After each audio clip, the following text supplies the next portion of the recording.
torrential downpour drenched the quiet outskirts of town late one afternoon. The roads, usually peaceful, were now flooded, and the darkened skies seemed to foretell something ominous. A luxury car sped along the wet street, its windshield wipers working overtime. Behind the wheel sat Mr. Richard Carter, a successful businessman, his face etched with frustration. The fuel gauge was nearing empty, and a GPS on his sleek dashboard flickered uselessly, leaving him without direction. Richard was a man accustomed to control, but today he found himself helpless in the cold, relentless rain. Suddenly, the car jerked to a halt. The engine sputtered once and went silent. Richard exhaled heavily, drumming his fingers on the steering wheel, his annoyance growing. Rain hammered against the windows, obscuring his view. Stuck in the middle of nowhere, he muttered, his tone tinged with irritation. Who could possibly help me now? From across the drenched street, a small figure appeared, moving closer under a flimsy, worn raincoat. It was Jake, a boy of about 14, his clothes soaked through, but his eyes shining brightly, even in the pouring rain. He glanced at the stalled car, concern and curiosity flickering across his face. "Can I help you, sir?" His words broke through the storm, like a beacon of hope. Richard stared, startled by the boy's unexpected presence. At first, he doubted what someone so young could do to assist him, but there was something in Jake's voice, firm yet kind, that made him relent. The boy knelt by the car, his small frame shivering under the deluge as rainwater streamed down his determined face. What happened next would not only change Richard's predicament, but alter the course of both their lives forever. What happened after that? What did Jake do that made Richard, a man defined by wealth and success, rethink his entire perspective on life? And how did a chance meeting in the middle of a storm become the most valuable lesson of their lives? If this story has captured your curiosity, don't forget to hit the like button and share this video to spread its powerful message. We'd love to hear your thoughts in the comments below. Have you ever witnessed a small act of kindness that changed someone's life? And make sure to subscribe to our channel, Heart Stories, so you never miss another moving story.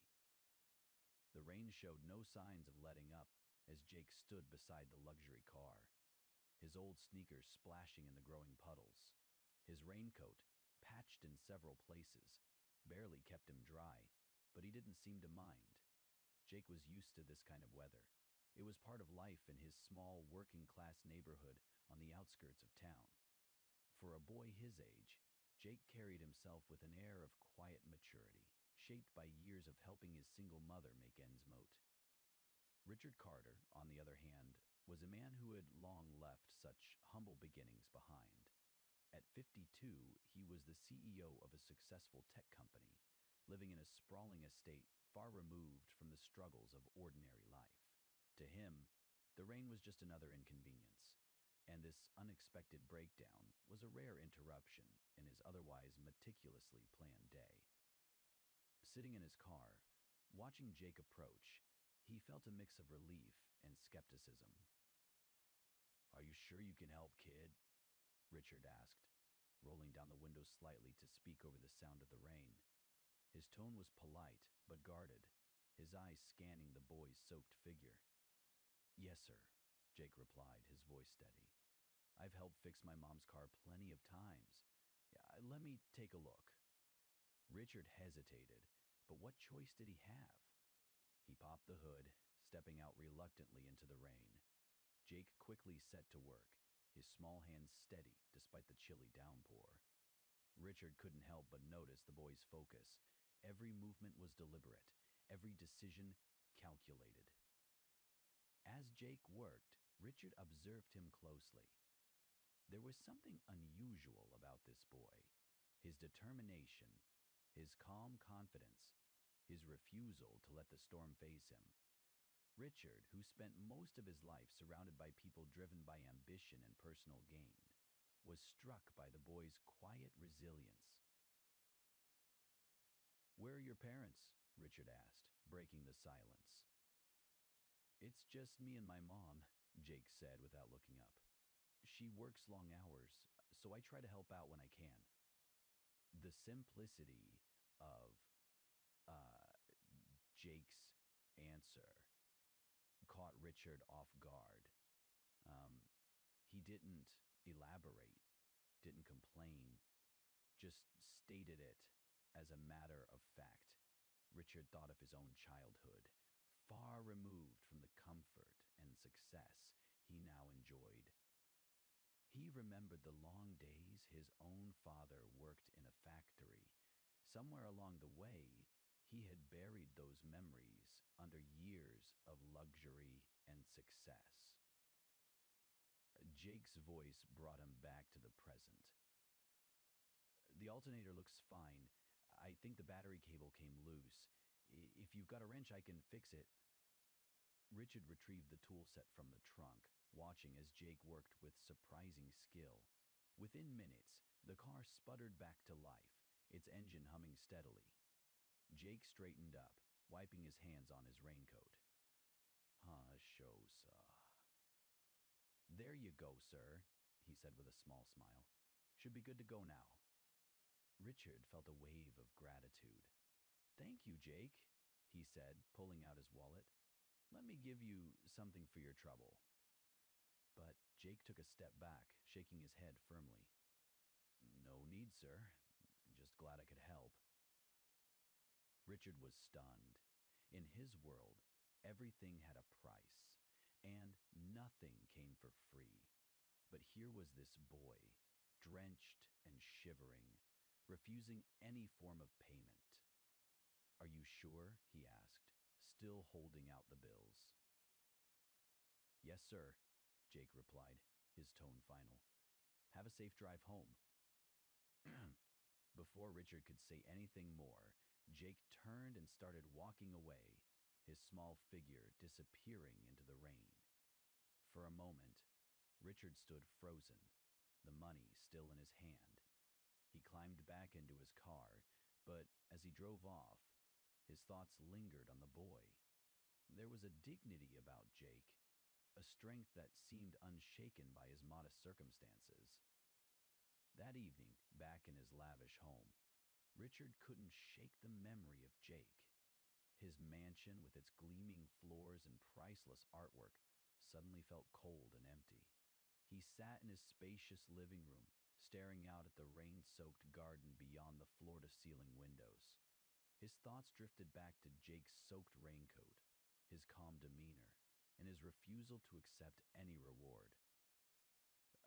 Richard thought about the people he interacted with daily, colleagues, investors, competitors. Every relationship in his world seemed transactional, defined by what one could gain from the other. But Jake had expected nothing in return. That kind of selflessness was foreign to Richard, and it unsettled him. He poured himself a glass of wine, but the usual satisfaction it brought was absent.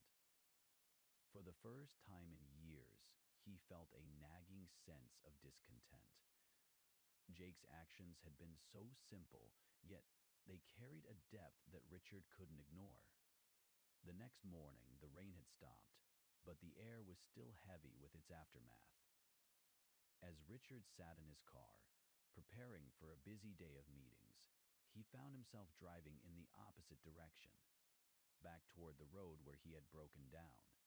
He wasn't sure what he was looking for, but something inside him felt unfinished. Perhaps it was gratitude, perhaps curiosity, or maybe it was a desire to reconnect with a part of himself he had long forgotten. Richard's journey was just beginning, but one thing was certain: Jake had sparked something in him that he couldn't ignore. Richard Carter drove slowly along the winding roads where he had met Jake the day before. The rain had cleared, leaving behind puddles glinting in the sunlight. As he passed small houses and modest shops, his thoughts kept circling back to the boy's calm demeanor and selflessness. Who was Jake? What kind of life did he lead that gave him such quiet confidence? Richard stopped at a small gas station near the spot where his car had broken down. The clerk, a friendly man in his 60s, looked up from his newspaper as Richard walked in. "Morning. Can I help you with something?" "Yes. I'm looking for a boy named Jake," Richard said. "About 14. Dark hair, polite kid. He helped me out here yesterday during the rain." The clerk's face brightened. "Ah, you mean Jake. Good kid, always helping people. Lives with his mom over in the old Maple Grove neighborhood. Tough life, but that boy's got a heart of gold." Richard thanked the man and made his way to Maple Grove, a part of town he hadn't visited in decades. As he turned onto the street, he was struck by how different it was from the pristine neighborhoods he frequented. The houses were small and worn, many with peeling paint and sagging porches. Yet there was an undeniable warmth here. Children playing in the yards, neighbors chatting over fences. He found Jake's house at the end of the street. It was a small, single-story home with a patchy lawn and a rickety fence. The porch steps creaked as Richard climbed them, and he hesitated for a moment before knocking. Whoop! The door opened, revealing a woman in her early 40s. She looked tired but kind, her eyes sharp with curiosity.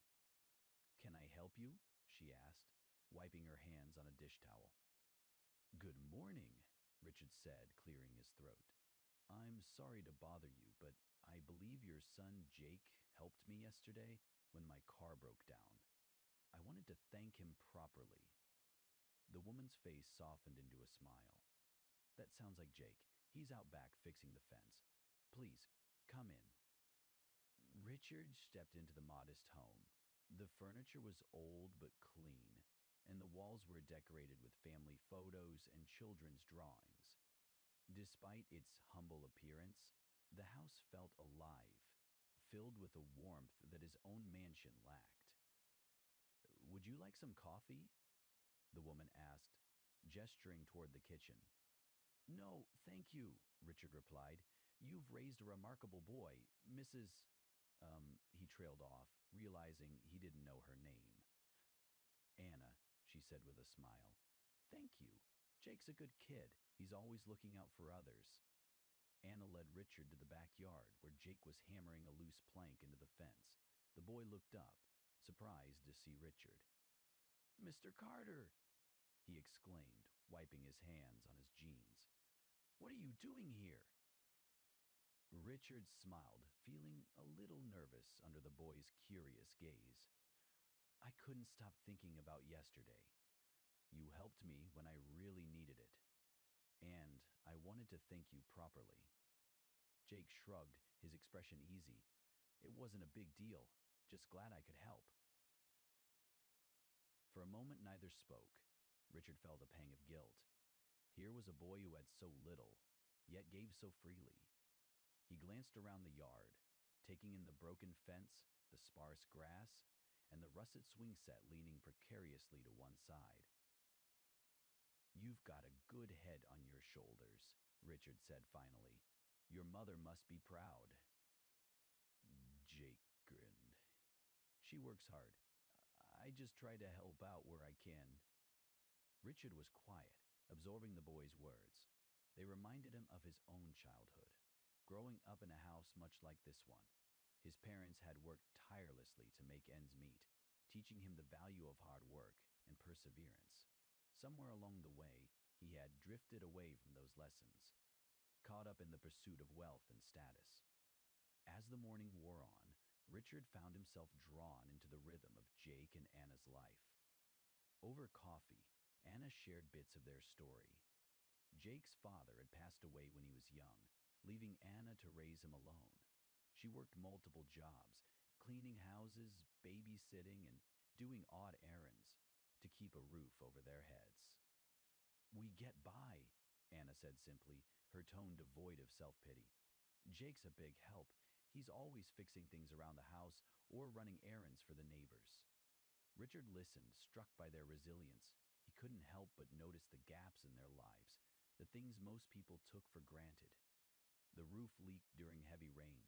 The appliances were outdated and barely functional, and the fence Jake was repairing was a temporary fix at best. "I'd like to help," Richard said, impulsively, setting his coffee cup down. "You've done so much for others, and I think it's time someone did something for you." Anna shook her head, smiling politely. That's kind of you, Mr. Carter, but we don't take handouts. We're fine." "It's not a handout," Richard insisted. "It's about doing what's right. Jake helped me without expecting anything in return, and I'd like to honor that." Jake, who had been listening quietly, looked up. "We don't need much, mister. Just knowing you're grateful is enough." But Richard couldn't let it go. The image of Jake in the rain, refusing his money, replayed in his mind. This family had given him something he hadn't felt in years, a sense of purpose, a reminder of what truly mattered. That evening, back in his mansion, Richard sat in his study, surrounded by the trappings of his success. But for the first time, they felt hollow. He thought of Jake, hammering nails into that broken fence, and Anna, working tirelessly to keep their modest home together. Picking up his phone, Richard began making calls. By the time he went to bed, he had assembled a team of contractors, suppliers, and volunteers ready to help transform Jake and Anna's home. The next morning, Richard returned to Maple Grove, this time with trucks loaded with supplies. Jake and Anna watched in astonishment as workers began unloading wood, paint, and roofing materials. "You didn't have to do this," Anna said, her voice trembling. "We've managed fine on our own."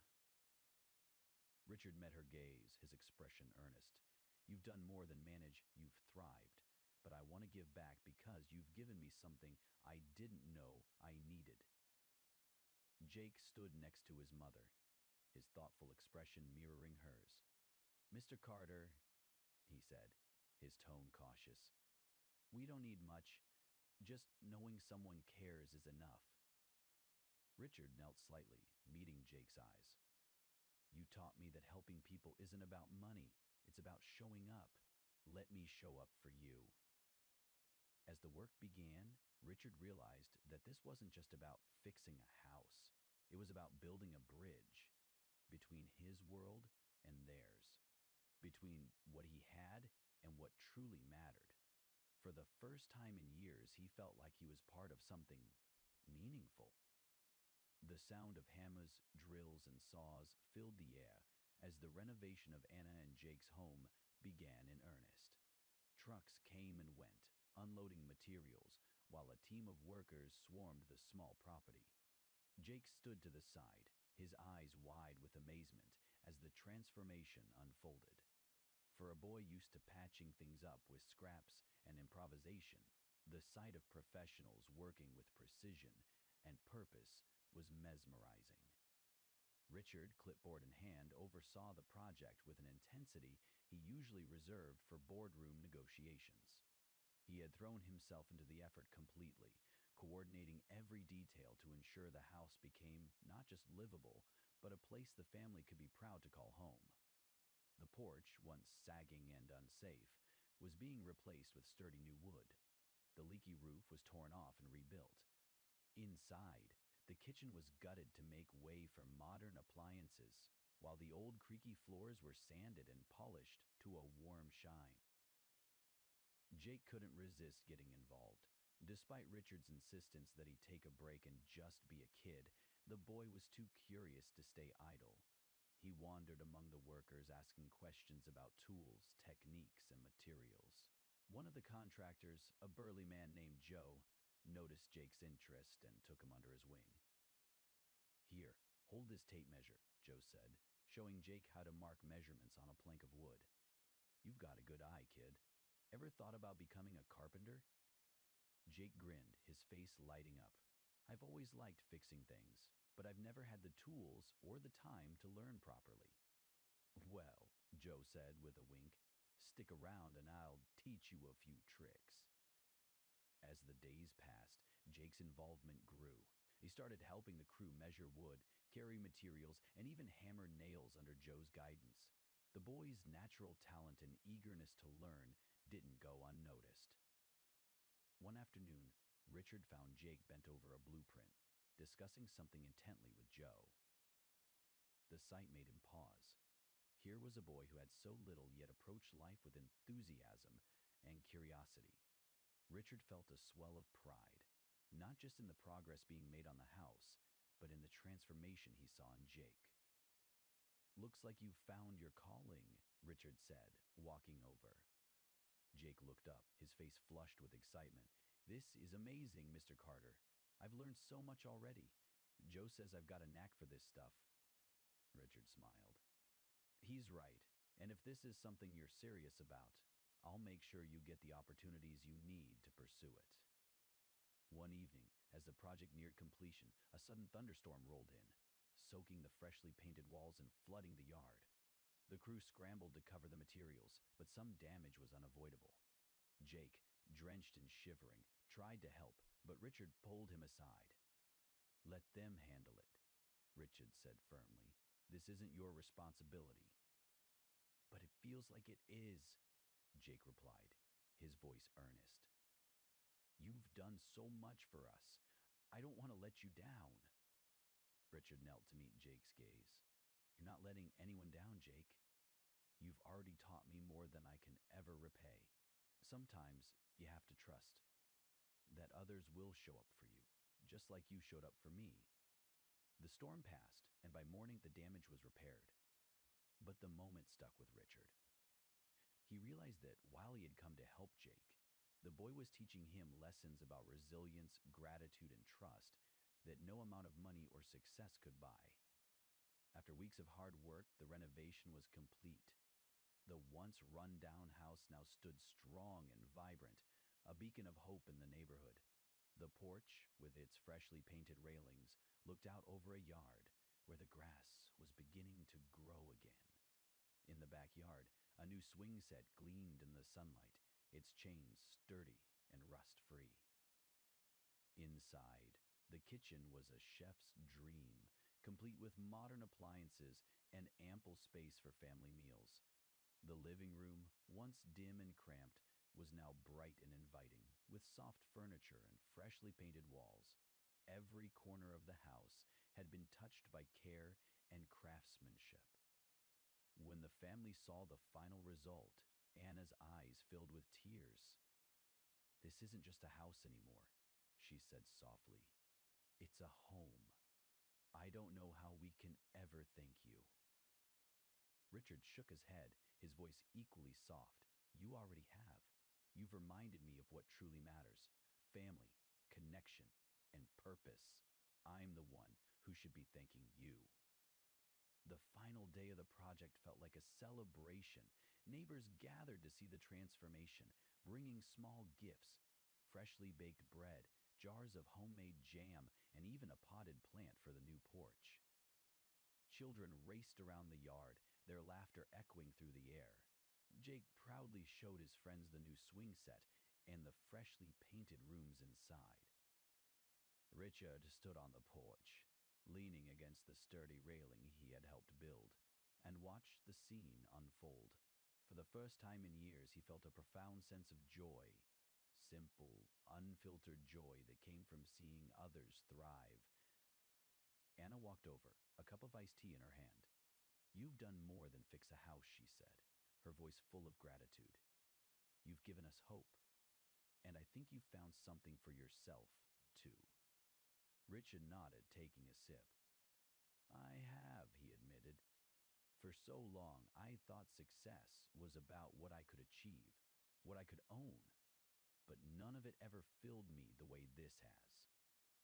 As the sun set, painting the sky in shades of gold and orange, Jake joined Richard on the porch. His face, usually full of youthful energy, was thoughtful. Mr. Carter, he began, his voice steady, I've been thinking about everything you've done for us. One day, I want to do something like this. I want to help people too. Richard placed a hand on Jake's shoulder, his voice firm but kind. You already are, Jake. Your kindness set all of this in motion. Don't ever lose that. The two stood there in silence, watching as the last light of the day faded. It wasn't the end of their story. It was the beginning of something much bigger. For Jake, it was the start of a dream fueled by hope and opportunity. For Richard, it was a chance to rebuild not just a house, but his own perspective on life. And as they watched the world grow quiet, both knew they had found something priceless: the power of connection, the joy of giving, and the reminder that sometimes the greatest wealth lies not in what you have, but in what you give. The renovations were complete, the house now a shining symbol of hope on the quiet street of Maple Grove. For Jake and Anna, it felt like a dream, an overwhelming, almost surreal change from the home they had struggled to maintain for years. But for Richard, the project wasn't just the reminder of the completed renovations brought smiles and gratitude. Richard couldn't shake a lingering thought. What more could he do? He had stepped into Jake's life as a stranger and helped to rebuild their home, but he felt a growing responsibility to ensure that this act of kindness extended beyond a single moment. That evening, as Richard sat with Jake and Anna on their new porch, the conversation turned to the future. Jake's eyes sparkled as he spoke about the skills he had learned during the renovation. Joe taught me how to measure and cut wood properly, Jake said, and I figured out how to use the drill without messing up. I think I want to learn more about building things, maybe even become an engineer someday. Richard smiled, but his heart tightened. Jake had so much potential, but he lived in an environment where opportunities were scarce. Without the right support, his dreams might remain out of reach. For the first time in decades, Richard found himself questioning his priorities. His wealth, his influence, what were they worth if they couldn't make a meaningful difference? As he drove home that night, the question gnawed at him. In the world he came from, success was measured in numbers, profits, deals, assets. But here, with Jake and Anna, success felt different. It felt like giving someone a chance to thrive, a chance he had once been given himself. The decision wasn't easy, but it was clear. Richard knew he couldn't just walk away. He had to show up for Jake in a way that mattered, even if it meant stepping out of his comfort zone. The next morning, Richard returned to the house with an envelope in hand. Jake was out back as usual, working on a small project, a birdhouse made from leftover wood scraps. His focus was intense, his hands steady as he sanded the edges of the wood. "Morning, Jake," Richard said, stepping into the yard. Jake looked up, his face breaking into a smile. "Morning, Mr. Carter. Check this out. I'm building a birdhouse for Mom." Richard chuckled. "You've got a real talent for this, Jake." "Thanks," Jake said, brushing sawdust off his hands. "What brings you by?" Oh, Richard hesitated, then handed the envelope to Jake. "I've been thinking a lot about what you said yesterday, about wanting to learn more and maybe become an engineer. I want to help make that happen." Jake opened the envelope carefully. Inside was a letter confirming his enrollment in a weekend construction workshop at a nearby trade school, along with a prepaid account for any tools and materials he might need. Jake's mouth fell open. "You mean I get to go to a real workshop with real tools?" "That's right," Richard said, smiling. "It's just the beginning, Jake. If you're serious about this, I'll help you get the training and education you need to chase your dreams." For a moment, Jake was speechless. Then his face lit up with excitement. "Thank you, Mr. Carter. I promise I'll work hard. I won't let you down." Richard nodded. "I know you won't. But remember, this isn't about proving anything to me. It's about believing in yourself. and what you can accomplish. While Jake was ecstatic, Anna was more cautious. That evening, as they sat around the kitchen table, she voiced her concerns to Richard. I appreciate everything you've done for us, she began, but I don't want Jake to feel like he owes you anything. He's just a boy, and I don't want him to grow up thinking he has to repay every kindness he receives. Richard leaned forward, his expression earnest. Anna, I don't expect anything in return. Helping Jake isn't about repayment. It's about giving him a chance to succeed. He has so much potential, and I don't want him to miss out on opportunities because of circumstances beyond his control. Anna sighed, her eyes softening. I understand. I just want to make sure he stays grounded, that he knows the value of hard work. Already does, Richard said. That's what makes him so remarkable. And I'll be here to support him, not to take over. This is about helping him build his future, not shaping it for him. "Mm, Uh, uh, After a long pause, Anna nodded. All right. If this is what Jake wants, I'll support him too. But I want him to stay humble, just like his father would have wanted. The following weekend, Richard drove Jake to the trade school for his first workshop. The boy was a bundle of nervous energy, clutching his notebook and a small toolkit Richard had gifted him. As they pulled up to the building, Jake's eyes widened. Rows of tools, machines, and materials filled the workshop, and students bustled about, working on projects under the guidance of skilled instructors. Jake turned to Richard. This is amazing. I've never seen anything like it. You belong here, Jake, Richard said. Take it all in and learn as much as you can. Over the next few hours, Richard watched from a distance as Jake threw himself into the work.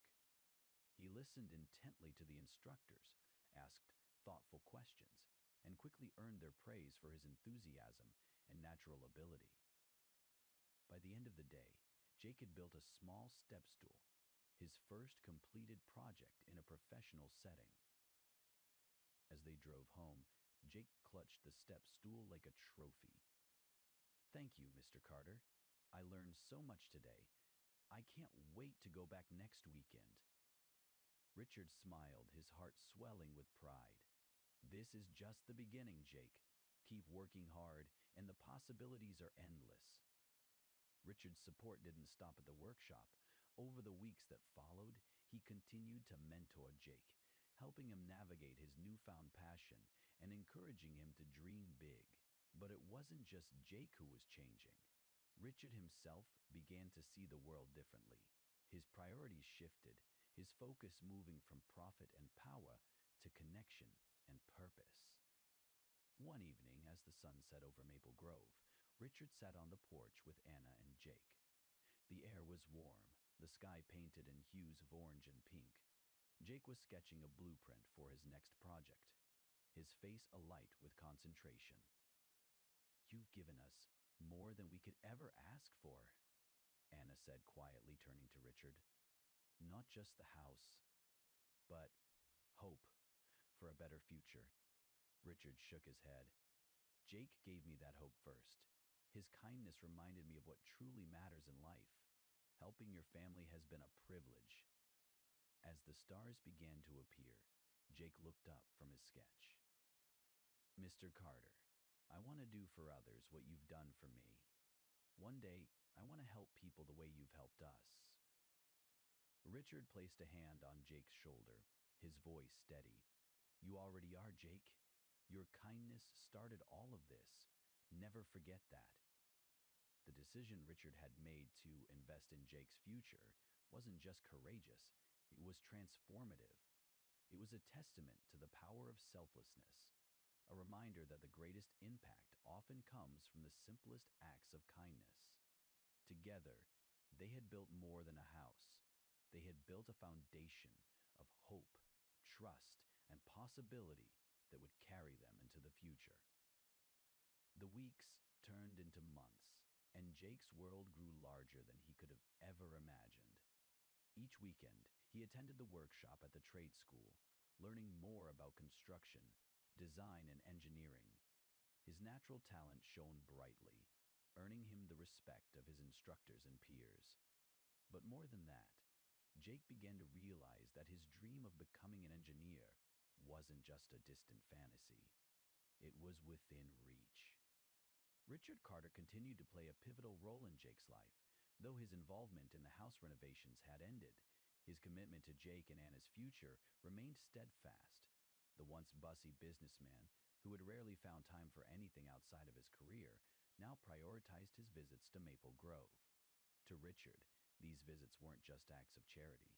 They were a chance to reconnect with the simpler, more meaningful aspects of life. One crisp autumn afternoon, Jake came rushing into the house, waving a piece of paper in his hand. "Mom, Mr. Carter, guess what?" Anna and Richard looked up from their conversation on the porch. "What is it, Jake?" Anna asked, smiling at her son's excitement. Jake held up the paper triumphantly. "There's a statewide competition for young builders. They're asking us to design and build a small structure that solves a real problem. The winner gets a scholarship to a summer engineering camp." Richard's face lit up. "That's fantastic, Jake. What's the deadline?" "2 months," Jake replied, "but I'll need some materials and tools to build my design. Do you think I can do it?" Anna placed a hand on Jake's shoulder. "Ugh, you can do anything you set your mind to, Jake. We believe in you." Richard nodded. "And I'll make sure you have everything you need. What's your idea?" Jake hesitated for a moment, then said, "I want to build a portable shelter for homeless people. Something lightweight and easy to set up, but warm and sturdy." The room fell silent as the weight of Jake's words sank in. It wasn't just a project. It was a reflection of his heart, his desire to help others, just as he had once helped Richard. "That's an incredible idea," Richard said, his voice filled with pride. "Let's get started." Over the next 2 months, Jake threw himself into the project with a determination that inspired everyone around him. He sketched designs, tested materials, and built prototypes in the backyard. Richard helped him source supplies and offered guidance when needed, but he made sure Jake remained in control of the project. The neighborhood rallied around Jake as well. Joe, the contractor who had mentored him during the house renovations, offered his expertise. Neighbors stopped by to lend tools, share advice, and cheer Jake on. Even Anna, who had little experience with building, pitched in by helping paint and assemble parts of the prototype. Through trial and error, Jake's vision came to life. A collapsible, insulated shelter that could be carried like a backpack. It was simple, yet ingenious, a solution born from Jake's empathy and creativity. The day of the competition arrived, and Jake was nervous but excited. Richard and Anna accompanied him to the venue, a large conference hall filled with young builders and their projects. The air buzzed with energy as participants showcased their designs to the judges. When it was Jake's turn to present, he stood tall, his voice steady despite the butterflies in his stomach. He explained his inspiration for the project, how he wanted to create something that could make a real difference in people's lives. The judges listened intently, nodding in approval as Jake demonstrated the shelter's functionality. Hours later, as the winners were announced, Jake's name was called. He had won first place. The crowd erupted into applause as Jake accepted his award, a scholarship to the prestigious summer engineering camp. Tears filled Anna's eyes as she watched her son beam with pride. Richard clapped the loudest of all, his heart swelling with joy. Jake's victory didn't just change his life, it inspired the community. His story was shared in local newspapers and on social media, drawing attention to the potential of young minds when given the right opportunities. Donations poured in to support his shelter project, allowing Jake to produce more units and distribute them to those in need. For Richard, seeing Jake's success was a reminder of the importance of investing in others. He began funding programs in Maple Grove to support underprivileged youth, creating opportunities for more children to pursue their dreams. One evening, as they sat on the porch, watching the sunset, Jake turned to Richard. Mr. Carter, do you think it's possible to help everyone who needs it? Richard smiled thoughtfully. Maybe not everyone, Jake, but if each of us helps someone, the world becomes a little better. And that's enough. Jake nodded, his face glowing with determination. Then I'm going to keep trying. I want to build things that make people's lives better. You already are, Richard replied, and I have no doubt you'll change the world one day. As the years passed, Jake's journey continued to inspire those around him. The boy who once helped a stranded businessman on a rainy road grew into a young man who designed solutions to help countless others. And Richard, who'd once measured success in wealth and power, found a deeper fulfillment in watching Jake thrive.